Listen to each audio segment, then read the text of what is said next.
Hello, everyone. This is Catherine Snedeker.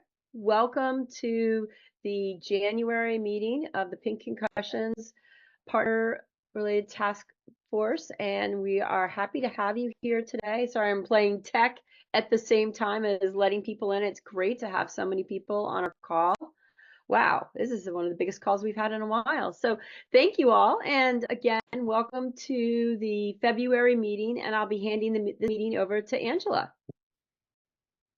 Thank you, Catherine, and Happy New Year to everyone. And as always, Catherine, thank you for your leadership and ensuring that things run smoothly. So for this session, we have two speakers. Our guest speakers will be Dr. Fofi Constantinidou and Dr. Flora Nikolaou to present on the B.R.A.I.N project, which stands for Brain Rehabilitation and Injury Network, exploring incidence and neuropsychological profiles of women with intimate partner violence-related brain injuries.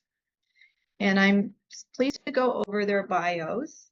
Dr. Constantinidou presents her work extensively and has received grants from the National Institutes of Health, Cyprus Research and Innovation Foundation, the European Union, and industry. Her team focuses on neurophysiological underpinnings of brain behavior mechanisms and effectiveness of neuroscience-based treatment protocols. She holds various leadership positions in Cyprus, the US, and other European and international organizations, and serves on several advisory boards. She is chair of the National Interdisciplinary Special Interest Group and is on the Board of Governors of the American Congress of Rehabilitation Medicine.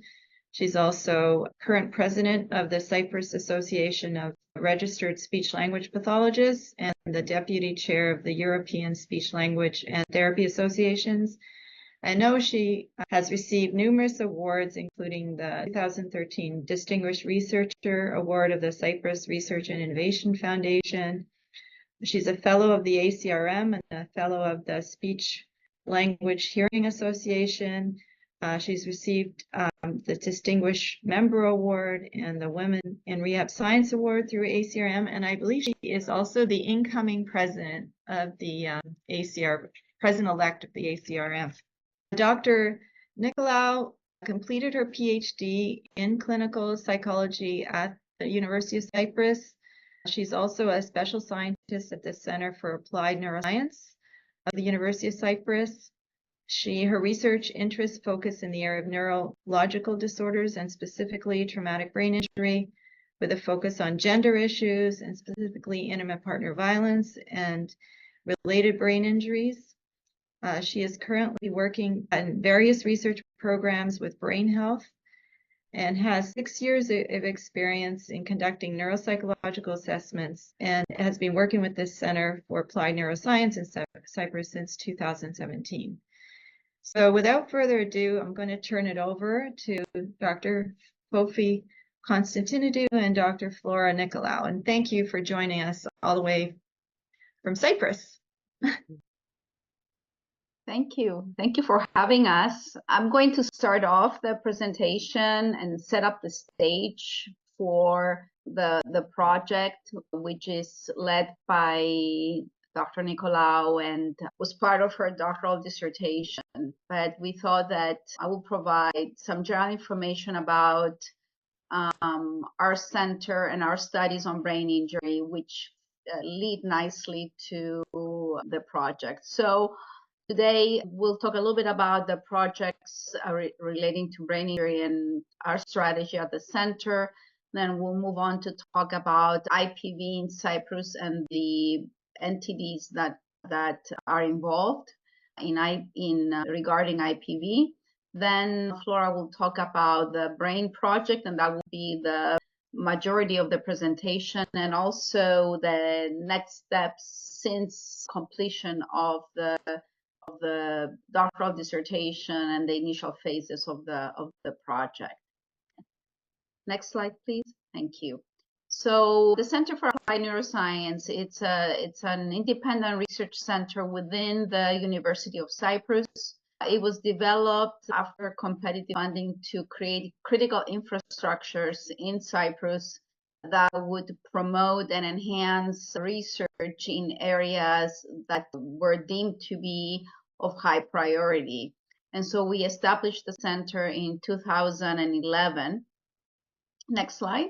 And our vision and mission is that the center, as the leading center for the study of brain, mind, and human behavior in Cyprus, that it will serve as a flagship center for neuroscience research and collaboration in the greater geographical region.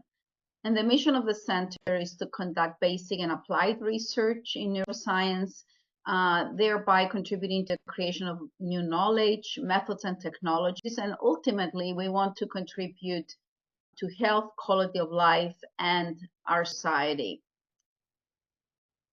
So when we embarked on our studies on traumatic brain injury, we started with describing and characterizing the problem. And so in this particular study, we worked with colleagues in the intensive care unit because the intensive care unit had the infrastructure to do epidemiological research along with other types of research, because they were part of numerous EU projects and they had extensive electronic data records for the patients. And so this was a population study including data from several years to look at the epidemiology of patients in the intensive care unit. So these were the most severe injuries, and we have one trauma center in Cyprus. And so, for instance, in this study, we showed that survivors, patients who were hospitalized in the ICU, had high survival rates. However, they were a little bit older than what the general literature shows. And while they survived, we had a very high survival rate. People were not really directed to rehabilitation. Also, the ratio was 80-20, 80% males, 20% women. And the majority of the injuries were as expected in the international literature. The majority of those severe injuries were road traffic accidents. And then we did have a small percentage of individuals who were injured due to violence. The majority were closed head injuries. So that was the data from the intensive care unit. Then we embarked on doing larger population screenings. And so we started adapting tools that were used in the literature. So we adapted the brain injury screening questionnaire developed by our colleagues, Wayne Gordon and his team. And so we implemented the BISC in elementary, secondary, and university students. It was a large sample.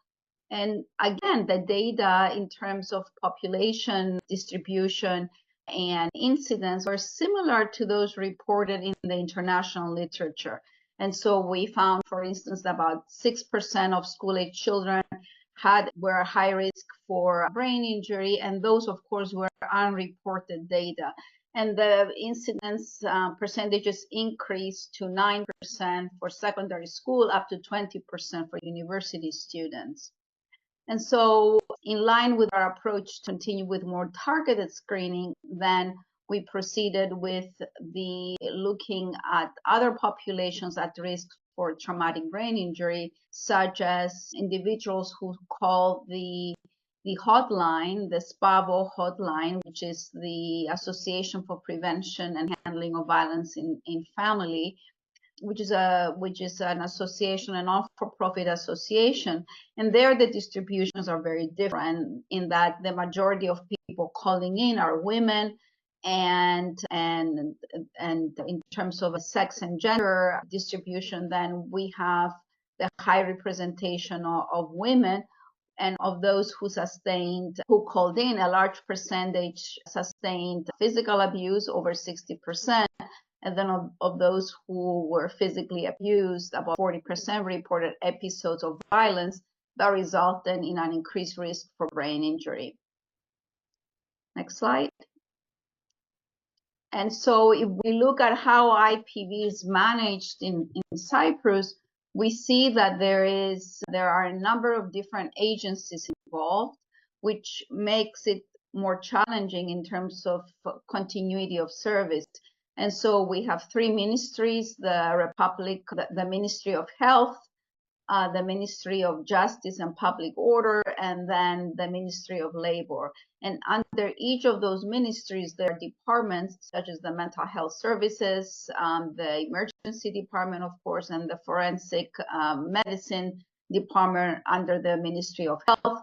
For the Ministry of Justice, we have the Cyprus Police that often respond to different types of scenes. And then we have a coordinating body for the prevention and combating of violence against women that it also develops the national strategy. And then under the Ministry of Labor, we have the Social Welfare Services, the Advisory Committee on Violence, and then a newly established women's home, which is a shelter, but this shelter provides coordinated services. And a key non-governmental organization for Cyprus is our partner SPAVO, that hosts the helpline where people can call in for assistance, for guidance. And it also has multiple shelters that people can receive there and also shelter. And so this brings me to Flora's project. Next slide, the B.R.A.I.N project. So now, Flora, I turn this to you so you can talk about the project. Hello, everyone. And with that, Professor Constantinidou said, let me introduce you the B.R.A.I.N project, which was conceived to bridge further the gap between domestic intimate partner violence and brain injury and the gap between research and practice. Our objective is to contribute to the development of innovative practices and legislation, ultimately enhancing the quality of life for those affected by this intersection of issues. As an integral component of this initiative, we have established a collaboration with SPAVO, which is the leading NGO in Cyprus handling these issues. And we have developed a comprehensive website that includes details about the project, valuable materials for individuals in need, and a collection of published papers and news articles on topics closely aligned with our project. And the vision of the project paints a picture of a world where women with brain injuries resulting from incidents of domestic intimate partner violence are swiftly identified and provided with appropriate compassionate care and support. The B.R.A.I.N project sheds light on the interplay between IPV brain injury. The pioneer nature of this initiative is underscored by its position as the first project in this specific topic conducted in Cyprus and perhaps in Europe, by creating a new screening tool specifically for screening the risk of brain injury in this specific context, and by investigating the prevalence and cognitive profiles of women in Cyprus affected by brain trauma within the context of IPV. This project offers a substantial contributions to existing literature and strengthens our understanding of the related challenges and implications. Now let's see a few about the literature related to the B.R.A.I.N project. Intimate partner violence is a serious societal problem. A neglected aspect of IPV is trauma to the brain. Brain injury creates a compounding effect to those sustaining IPV, which include physical, social, neuropsychological, and mental health issues. The effects of brain injury may hinder survivors' awareness and insight into her own deficits, preventing her from seeking help or being capable of leaving an abusive situation, thereby remaining vulnerable to repeat and/or chronic violence. Regarding the prevalence of this condition, recent literature reviews and studies report that 74% of women have experienced at least one head injury during an IPV incident, and 51 sustained repeated brain injuries, sometimes too many to count. Although evidence shows that the prevalence and the incidents reported in many cases are not the exact incidents. The lack of a screening tool for the identification of brain injury in the context of IPV is one of the reasons that there are underreported incidents. Screening and assessments will be a priority in the development of research and practice in this area. Even though there are several screening tools in the field of brain injury, no valid screening tools specifically developed for this population. The HELPS tool has been adapted for use in this population, but still no valid screening tools existing. Also, a recent study that reviewed existing screening tools for brain injury found that with some modifications, the Ohio State University TBI identification method and the brain injury screening questionnaire offer significant potential to assess brain injury in this population. Previous studies that investigated women who experience IPV suggest that the psychological impact and trauma of this incident is what causes the cognitive and neuropsychological deficits. Although more recent studies indicated that the brain injuries contribute to diminishing further cognitive and neuropsychological abilities. Now we're moving into part of developing a screening tool for brain injury in the context of IPV, the brain screening question.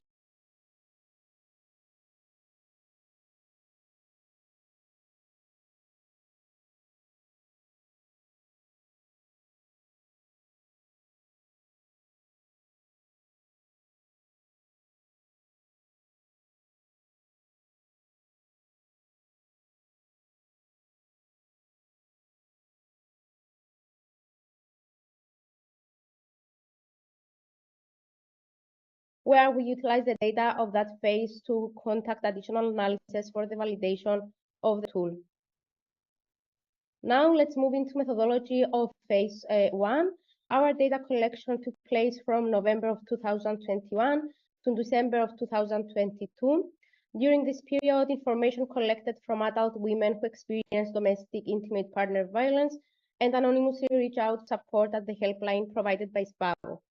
4 questions from the BSQ were integrated into SPAVO helpline, and these questions were regarding ancestor strangulation, head or neck injuries and or severe shaking, loss of consciousness, dizziness or loss of memory, and alterations in everyday life due to these incidents. Also, data regarding the date of call, sex, demographics, type of violence, characteristics of violence such as chronicity, frequency, intensity, and if they visit the hospital after an incident of physical violence were collected, and the data were analyzed using the SPSS. A total of 795 individuals called at the SPAVO helpline from November of 2021 until December of 2022. 2 individuals were excluded because there were demographic variables that were missing. And from 793 individuals, 730 were women and the 63 were men. Even though IPV can affect people of any gender, most survivors are women, and the numbers from our study confirm that. Hence, our study focused on women who survived IPV. Thus, for all the analysis, we proceed to exclude men. Now, let's move into the results that emerged from this part of the project. The 730 women reported more than one type of violent act. Specifically, 88% reported experiencing psychological violence, and 61 reported experiencing physical violence. And here in the graph, you can see the percentages of other forms of violence observed within our sample. From the 730 women, 61% reported physical violence, and we exclude the rest of women who reported no physical violence and proceed with variables regarding brain injury. And from 442 women who reported physical violence, 140 women, namely the 32%, reported incidents that put them at risk for brain injury. At this point, it's important to note that in total we reported 176 incidents that may result in brain injury, because there were women who reported more than one incident or that put them at risk for brain injury. More specifically, 67 women reported strangulation incidents, 109 reported hit on the head and or severe shaking, and from those women, 37 reported post-concussive symptoms such as loss of consciousness, dizziness, confusion, and loss of memory, and 21 women reported changes in their everyday life due to these incidents. Then we divided the sample into 2 groups: women who experience psychological violence and those who experience physical violence, aiming to investigate their reports in post-concussive symptoms. As highlighted in the previous slide, among women who underwent physical violence, 37 reported post-concussive symptoms. In contrast, among those who experienced only psychological violence, only 2 reported post-concussive symptoms. And also from women who experienced physical violence without risk for brain injury, only 2 reported post-concussive symptoms. A high analysis between the group with psychological violence and the group of physical violence and risk for brain injury showed that the two groups statistically differ in their reports of post-concussive symptoms. And the same applies for chi-square analysis with group of physical violence and the risk for brain injury and the group with physical violence without risk of brain injury. Among the 442 women who reported experiencing physical violence, 60% sought healthcare services following incidents involving head injuries or strangulation. 9% sought medical attention for other reasons, and the rest, 85% of them did not seek healthcare services. And this is another finding that shows that there are underreported incidents. Among women who reported experiencing physical violence, 57% experienced violence more than 2 years, and also 59% of women reported concerning escalation in the frequency and intensity of violence over the past 3 months. A high-square analysis revealed a significant association between the chronicity of violence and trauma to the head, and a significant association between the intensity of violence and strangulation incidents. And these findings highlight the crucial role that the chronicity and severity of violent incidents play in the risk of brain injury. Now we are moving into methodology of phase 2 of the project, where we had some groups: the experimental group with women who experience IPV, and they were at risk for brain injury, and the control group with women who did not experience IPV or brain injury. Participants of the experimental group were recruited from SPAVON, and participants from the control group were exclusively recruited from the community. And recruitment was facilitated through word of mouth or social media platforms such as Facebook. Then groups were carefully matched using a group matching procedure, and the inclusion criteria for all the participants were native Greek speakers and good general health with mini-mental state examination score of 24 or higher. Also, we excluded participants with a medical history of brain injury from other causes, epilepsy, stroke, learning disabilities, or other neurological disorders. All women underwent an extensive neuropsychological assessment that lasted approximately 2 hours. And this extensive evaluation gathered information about demographics and health history. Cognitive screening, we evaluated using the mini-mental status examination, and the brain injury screening employed using the HELPS tool and the BSQ. And the assessment of cognitive function involved a variety of tests, which I will show in the next slide. In addition, we use the World Health Organization HUMBREF to evaluate quality of life, and the short form 36 for examining physical and mental health. And for mental health specifically, we employed the geriatric depression scale and the impact of health scale revised for PTSD. Statistical analyses were performed using the SPSS. A total of 61 participants were enrolled, 31 women with a history of IPV, and 30 without any IPV incidents. After inclusion and exclusion criteria were applied, the final sample sizes were 25 in the experimental group and 26 in the control group. Here are the cognitive tests that we are employed, and we'll be going through them due to time constraints. And now let's see the results of that phase of the project. An analysis carried out exclusively within the experimental group to investigate the prevalence of reported incidents involving blows to the head, strangulation, severe shaking, along with the frequency of these incidents. 21 women reported blows to the head, 19 women strangulation incidents, and 22 severe shaking. And out of these incidents, 18 women reported repeated blows to the head, 14 repeated strangulation, and 19 repeated severe shaking. A frequency analysis was conducted to assess the prevalence of cognitive difficulties reported by participants within each group.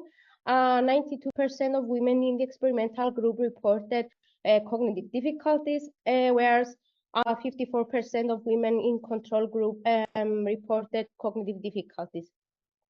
Afterwards, a high-square analysis was performed to examine potential association between groups and the presence of cognitive difficulties. The high-square analysis yielded a statistically significant result, indicating that the two groups significantly differ in their reports of cognitive difficulties. Independent sample t-tests were employed to compare the means of the two groups across a range of neuropsychological tasks. While distinctions in the means between the groups emerged within all the tests, with the control group showing better scores, only a select few demonstrated statistically significant differences.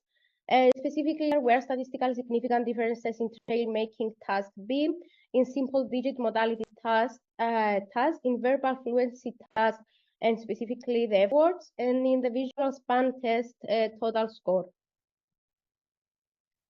In light of the observed statistical significance in the independent sample t-test, we conducted subsequent analysis through univariate analysis of covariance. The selected dependent variables for ANCOVA were the trail-making test B, the simple digit modality test, the F-words, and the visual span total score.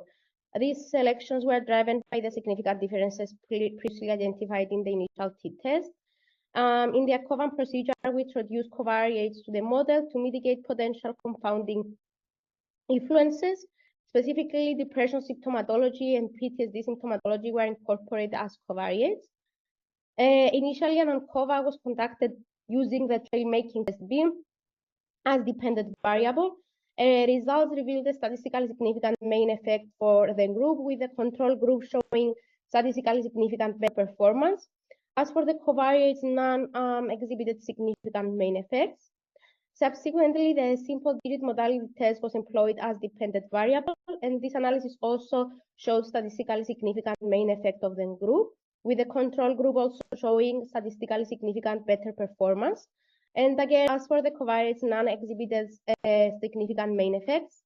And none of the other two ANCOVAs with the F-words and visual span total score were statistically significant.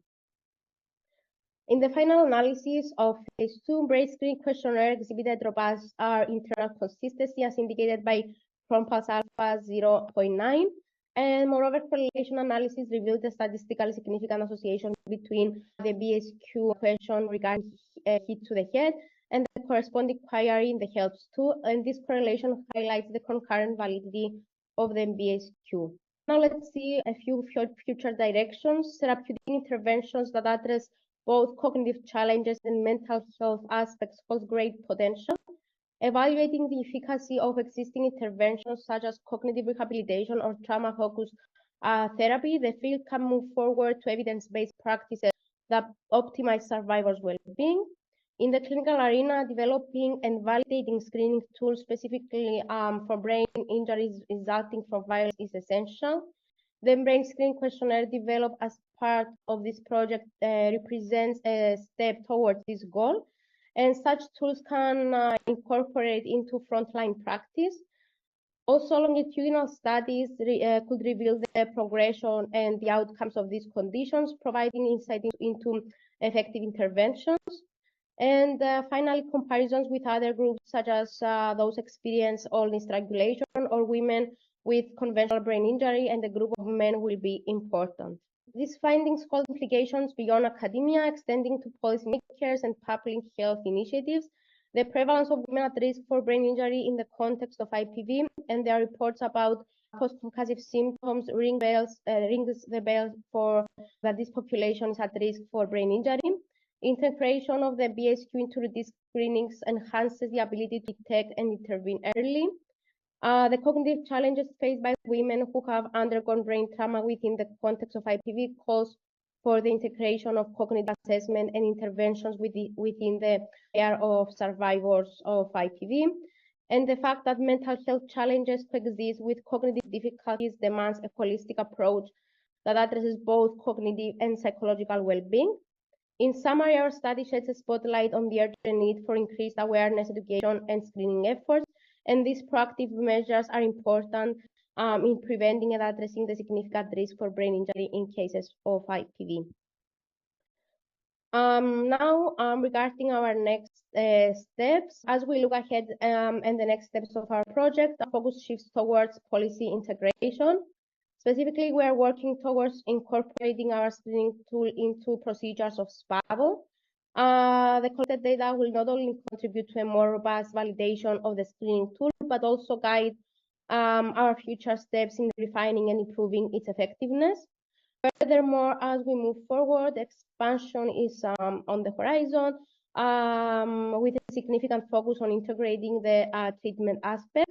This holistic approach aims not only to identify but also address the consequences of IPV-related brain injury, contributing to a more comprehensive and impactful initiative. The findings of this project identified a significant point where IPV and brain trauma intersect.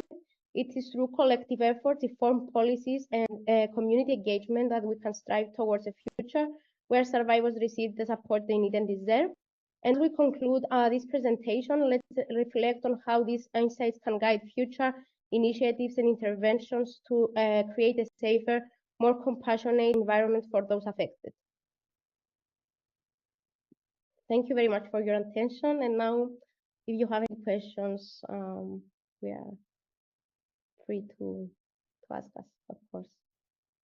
Thank you so much for that presentation, Dr. Constantinidou and Nikolaou. It was really quite comprehensive, and it's really impressive that you've integrated this research into practice with your successful community collaborations.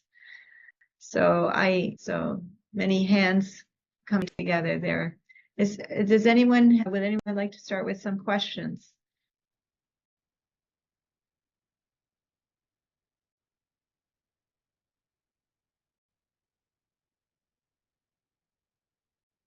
I do want to acknowledge that you did this. You had to change your protocol due to COVID as well, and I know you kind of gloss over that, but that's not trivial. Like doing these full neuropsychological assessments with women in shelters. Do you want to share a little bit about that? Any lessons learned in terms of? Yes, of course. Yeah, actually, the data collection took place during COVID. That was a bit of a challenge because the assessment had to be taken face-to-face, and I think played a role in the data collection and the fear of women to come in addition to everything else. So yes, it was a bit of a challenge, the COVID, but we managed through. If I can add to that, it created another barrier to an already challenging task for Flora's dissertation, and because of the sensitivity of the and the risk that was involved in that, participants in Flora's study had to trust us because we were not really part of the NGO, and so for this project to be successful, really there was a significant buy-in by the non-profit organization SPAVO. They really the relationships that we built with them were critical for the execution of this project, and Flora put a lot. She's very modest, but she's put a lot of effort in developing relationship with the NGO staff members so that she would be able to recruit participants for the project. And we had a meeting with them about 2 weeks ago as a follow-up because we wanted to see how we can implement this knowledge now for improvement. And through that discussion came this new development that Flora presented about the next steps to be able to now use her instrument that she developed as part of her dissertation and actually implement it during all the activities of this NGO to further validate. And then their suggestions to go strategically to the other agencies, because we showed in the initial slides there are multiple agencies involved in the care of people with with violence. And so to be able to prove that this is a tool that should be used, and also develop some training workshops so people can start recognizing this additional burden of women who experience IPV. So.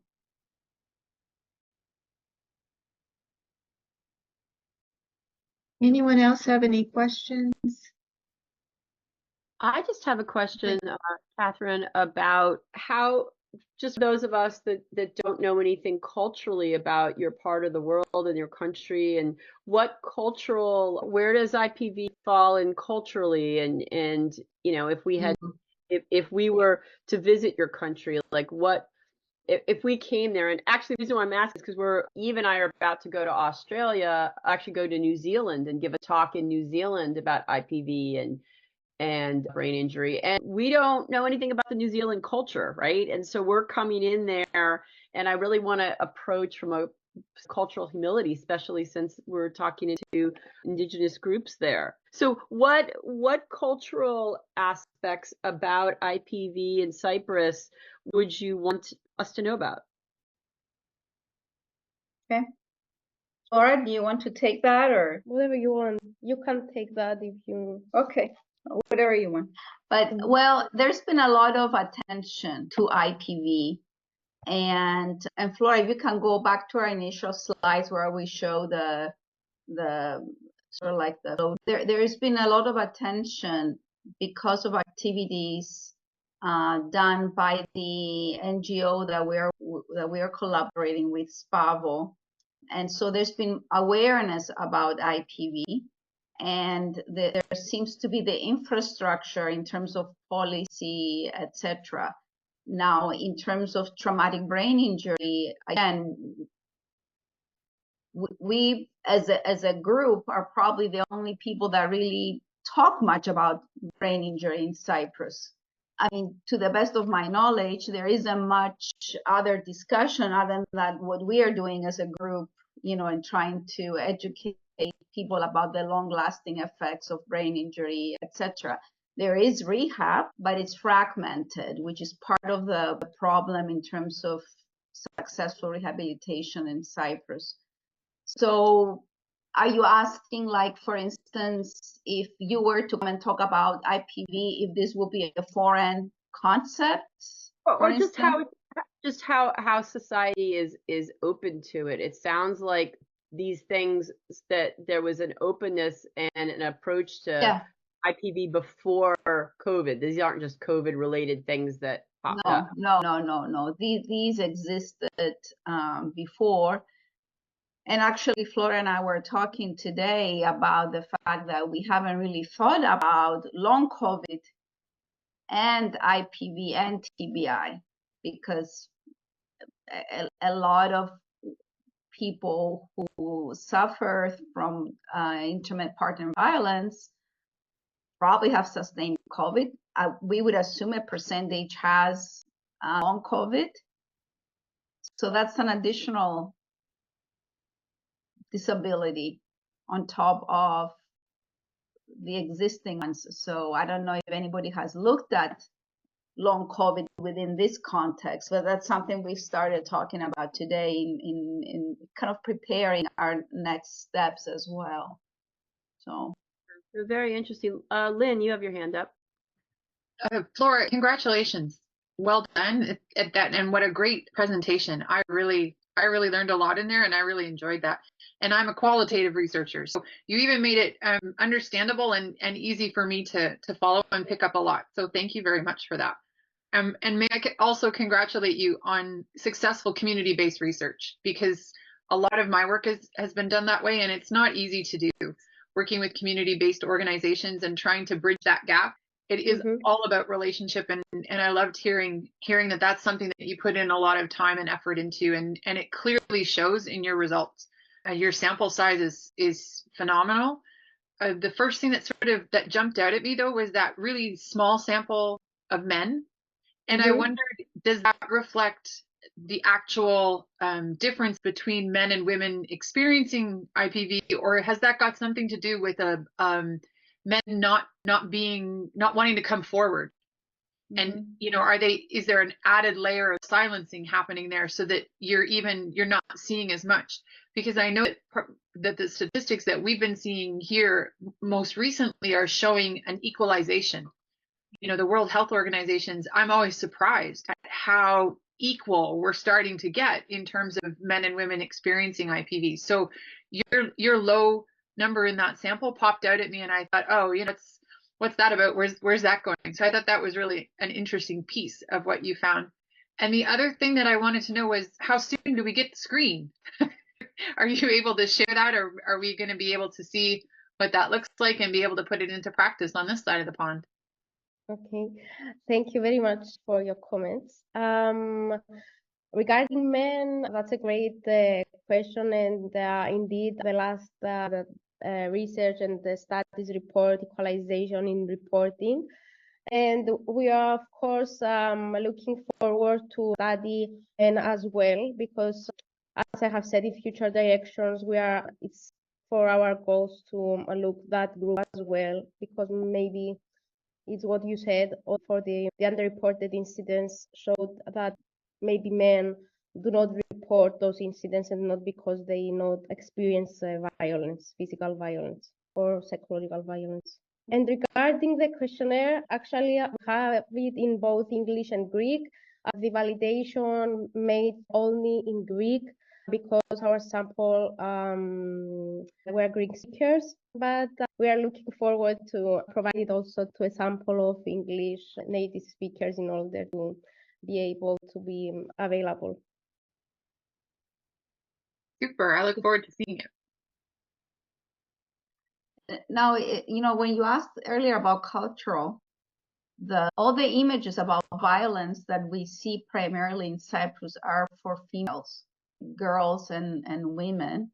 There's data indicating violence, you know, providing more gender balance data for older adults.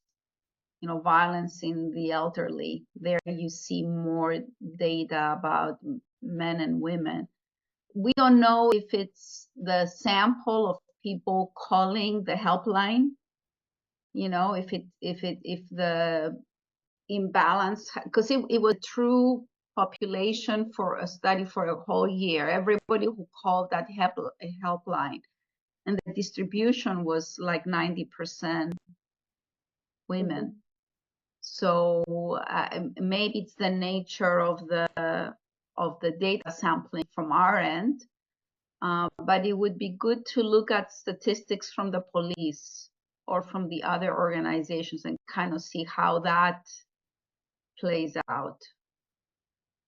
Well, it makes me wonder about, where do they go to seek help? Do they seek help at all? Do they reach out at all? And if so, where do they?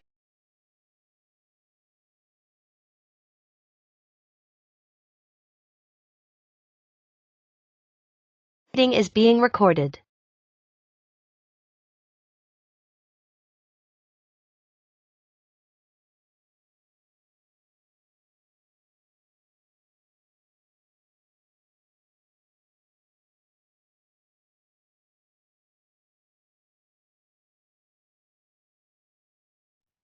Carrie Esapenko, she's looking at gender and transgendered folks and their experiences as well. So that whole conversation is going on over here, but it would be really interesting to see, to keep in touch and see what you're finding over there.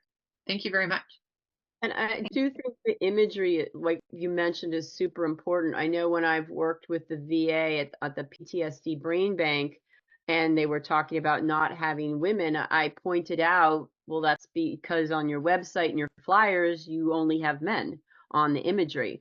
And over again, I feel like I'm doing sort of the same party trick, is that people will send me their recruitment flyer and say, why aren't we getting women? I'm like, because you only have men on your flyer. So maybe we need to create more imagery of men and elderly and other, you know, the populations we want to reach. Maybe we need to create more imagery and have those in flyers and on websites and on pages, so that, you know, I am told, you know, if you're, whatever group you are, is if you go on a website and you don't see yourself represented there, then it doesn't feel like it's a place open to you. Yeah, of course. Good point. So I see, Rachel, I know you may or may not be able to participate. Are you able to? Yeah. Hi, everybody. I'm sorry. This is Rachel. My name is Rachel. I'm from the Ohio Domestic Violence Network. I work with the statewide coalition on domestic violence. I'm here in Ohio with 76 member programs and founded the Center on Partner-Inflicted Brain Injury in 2019. And I'm sure we can talk about a lot of these issues for a long time, but I think, kind of in terms of some of the gender issues, one of the things that we know from some of the data, even with kind of the, equalizing out of some of the data around kind of exposure to violence, that people identifying as men and people identifying as women report kind of vastly different impacts, including health impacts. And I think that, one of the things we've said, particularly talking about severe head trauma and strangulation, that does still seem to be overwhelmingly a gender-based crime. So there's a lot that we're learning also about just some of the needs of survivors, of like what violence looks like and the impact of violence on men and women. The kind of initial data collection we're doing on that isn't the same. It might be the same violence, but has different long-term impacts. But I also think, particularly when we talk about like the head trauma stuff, does still seem to be some of those areas that, with the severe physical violence and violence that really causes long-term health impacts, we do see that continuing to disproportionately impact women. But if it would be okay, I just want to go back to a quick question about your study, and thank you very much. I'm looking forward to following up with you. We've done some a similar work in Ohio with several of our domestic violence programs here, and did find prevalence rates of head injuries at around 80% and repetitive injuries around 50%, which is very similar to your data. But was wondering with some of the, I think one thing that's really, really important from the work that we've done in the implementation with our member programs, and I did put some information about, I'm saying screening in air quotes because we've really wanted to work with our domestic violence programs to think about assessing brain injury in a much larger and holistic context than screening. But I think one of the things that's really, really important is making sure when we start asking these questions about trauma and brain injuries and those kind of things, that we have a response kind of built in as to what do we do, because most of our survivors are going to have pretty extensive trauma experiences. And what we're continuing to kind of build those relationships and build those networks is thinking about, unfortunately, when we screen for the issue, or address this issue, which is again why we're trying to kind of move away from talking about that screening language and really think more about, connection and identification and assessment. It's not like, oh, we send them to the brain injury doctor that they have access to, and then, they fix it. So I think that that's something, and I'll make sure to follow up with you. Would love to maybe schedule another conversation at some point in time, but just, it's been that whole, we've worked a lot with our programs on what do accommodations look like, how are we kind of, shifting our services and thinking about how are we making our services more accessible to people so people are able to get what they need out of our services. But, we get from a lot of people, well, what do I do next? And, Exactly. and I think that that's one of the things that's kind of sometimes different with research, the service provision piece. And I think that there are concerns, and even with our programs, when we started talking to them about, this project, and it really was, our grant was a practice grant, so it really was implementation, and we got a little bit of research out of it. But, they were saying, how helpful is it to, okay, we think you might have a brain injury, but we're not doctors. We don't really know. We don't really have, maybe we can refer you to, maybe not. Maybe they're accessible. Maybe they're not. Maybe they know about domestic violence. Maybe they don't. And I mean, I just think thinking through that is just a really, really important part of the piece. And, one of the biggest challenge about kind of translating sometimes research into practice is that whole kind of what's piece. So sorry that was a mouthful, and I'm sorry that's right at the end, but I'm going to look forward to hopefully following up with you and maybe having another conversation, and appreciate the work that you're doing on behalf of domestic violence survivors. Thank you. Thank you very much. Thank you so much, Rachel. And again, a really heartfelt thank you to both Dr. Constantinidou and Dr. Nikolaou for their excellent presentation. It's wonderful to get European content, perspectives from across the globe on this call. And I'm looking at the time. So anyway, I want to thank everyone. Thank Catherine Thank you all for joining us, and we'll see you next month. Thank you for having us. Take care. Thank you for Thank you. having us. Thank you so Thank you. much. Bye.